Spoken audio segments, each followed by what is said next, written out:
Hey guys, today I'll show you how to fix your missing UPlay r164.dll missing.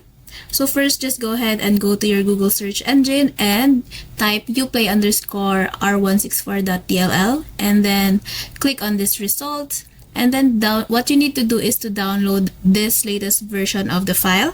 So just click on download and then you'll be directed to the download area.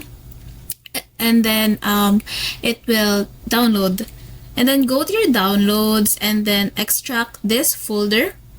And then once you've extracted this folder, you need to copy this file and then go open your Ubisoft Connect and go to your library, go to the game and then click on the three dots over there, and then click on manage and click on properties.